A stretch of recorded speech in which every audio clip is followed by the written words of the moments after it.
ஆக்சுவலாக ஸ்ரீசக்கரம்ங்கிறது என்னது அப்படின்னா நம்ம வீட்டுக்கு வந்து ஒரு கேடு வச்சு ப்ளூ பிரிண்ட் போடுறாங்க, அது மாதிரி அம்பாளுடைய லோகத்துடைய ப்ளூ பிரிண்ட் தான் ஸ்ரீசக்கரம்.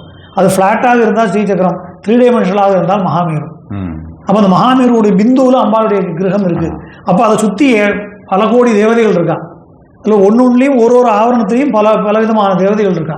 ஒரு தேவதைகளையும் பூஜை பண்ணி ஒரு படிநிலையாக கடந்தா தான் இறுதியாக அம்பாளை போய் நம்ம அடைய முடியும் அப்படிங்கிறது.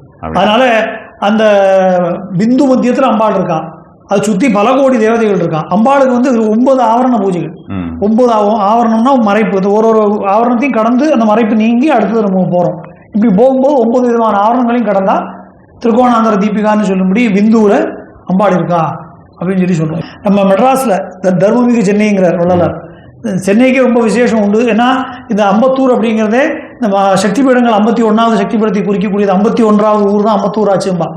அப்படி ஒரு இது உண்டு, நம்பிக்கை உண்டு. அதில் இந்த இச்சாசக்தி, ஞானசக்தி, கிரியாசக்தின்னு மெட்ராஸ் சுற்றி 3 இருக்கு. நம்ம வடிவுடையம்மன், கொடியுடையம்மன், திருவுடையம்மன். இந்த 3மே பார்த்தா கரெக்டாக ஒரு திரிகோண ஷேப்பில் இருக்கும். இந்த மேப் போட்டு பார்த்தேன்னா இந்த திரிகோணத்துக்கு மத்தியில் தான் ரெட் ஹில்ஸ் வருது. நமக்கு தெரிஞ்ச ஒரு ஆசிரமத்தில் கூட இப்போ கரெக்டாக அந்த திரிகோணத்துக்கு மத்தியில் இன்னும் சொல்லக்கூடிய ஸ்ரீவித்யாபரமாக லலிதாம்பிகைக்கு ஒரு கோவில் உருவாகிட்டு இருக்கு. கூடிய சீக்கிரத்தில் அது வரப்போகுது. ரெட் ஹில்ஸ் பகுதிக்கும் சரி, சென்னைக்குமே சரி, இந்த இச்சாசக்தி, ஞானசக்தி, கிரியாசக்தி ஸ்வரூபமாக இருக்கிற தன்மைக்கும் ஒரு சம்பந்தம் உண்டு. அவங்க அதை சுற்றியே அகத்தியருக்கு வந்து பரமேஸ்வரன் பார்வதிக்கு திருமண கோலத்தில் காட்சி கொடுத்த ஸ்தலங்கள் அப்படின்ற மாதிரி 108 ஸ்தலங்கள் அகத்தீஸ்வரர்னு சொல்லிட்டே பார்த்துலாங்க. அகத்தீஸ்வரர்னு ஏகப்பட்ட கோயில் இருக்கும். அது எல்லாமே உங்களுக்கு வந்து ரெட் ஹில்ஸ் அந்த பகுதியை சார்ந்து 108 கோயில்கள் அவர் ஸ்தாபித்திருக்கார் அப்படின்ற மாதிரியான விஷயங்கள் இருக்கு. ஏன்னா அகஸ்தியருக்கு ஸ்ரீவித்யால ரொம்ப சம்பந்தம் உண்டு. தேவி உபாசகர்கள் 12 பேர் முக்கியமானவர்கள். முக்கியமானவர் அகஸ்தியர்.